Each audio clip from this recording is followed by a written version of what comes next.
Just the other day I was watching a video of a young man who had left the Church of Jesus Christ of Latter-day Saints to join a different Christian denomination. He and several of his family, because they felt that the Church of Jesus Christ did not teach that salvation comes through Christ, but that it comes through our own works, which the scriptures clearly teach otherwise. And I was sad to hear that. I imagine people get mixed up in every church, and just because we're Christians doesn't mean we're perfect, or certainly doesn't mean we have a perfect understanding of Jesus Christ and his role as Savior. We have some inkling, but it is, I think it's vitally important for us to understand that is true, though, that we do not earn our way to heaven. It's kind of hard in our culture of competitiveness, and we earn our wages, and there's a lot of exclusivity in our culture, and to think that we earn our way to heaven is not true.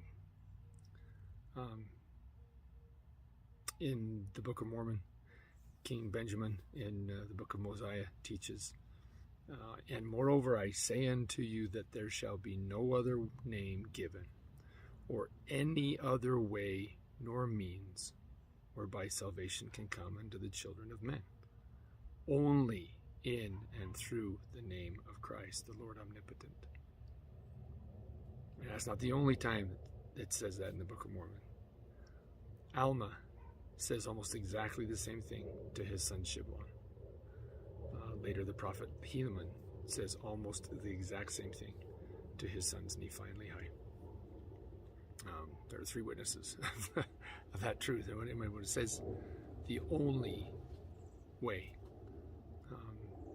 there's no other way nor means whereby salvation can come. No other way nor means.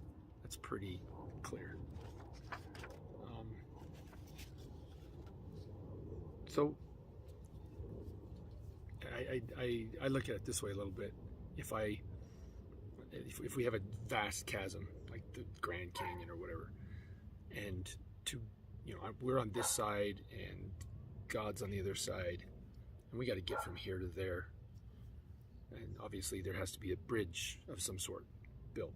So how much of that bridge does the Savior Jesus Christ build, and how much do we build?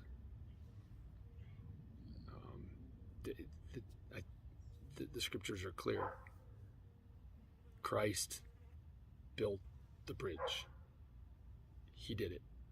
He bridged the gap. We don't build part of that bridge.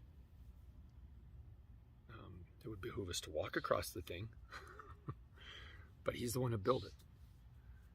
And so the question is, we got all the commandments. What are they all about? If we're not earning our way to heaven, what are the commandments for? Well,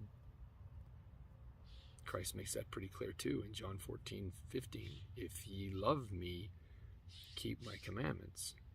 If you want to be happy, if you want to live like I live, there's a happy way to live and a not so happy way to live. And that's a continuum. Obviously, nobody's happy or unhappy all the time. But it's clear, the more we serve others, the more rich and happy our life is. It's obvious that people who are churchgoers, sociologists, studies make that very clear.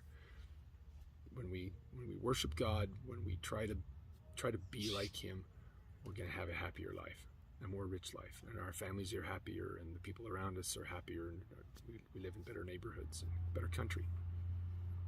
So the purpose of the commandments isn't for us to earn our way back to heaven. It's to make life better. It's to get us, to bring us closer and closer to our Father in heaven and our Savior Jesus Christ.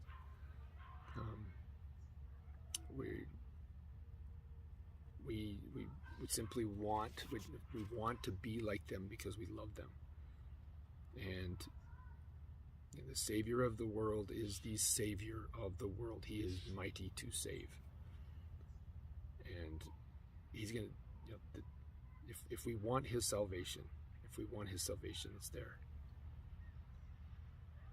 So, again, the commandments are to help us be happier and become like him, and to bring others thus to him through living a life that's happy. If I was living a miserable life, why would anybody want to believe like I do? But as I'm more fulfilled, more happy in my life, hopefully others can see that and want to come to our Savior as well. That's what I believe.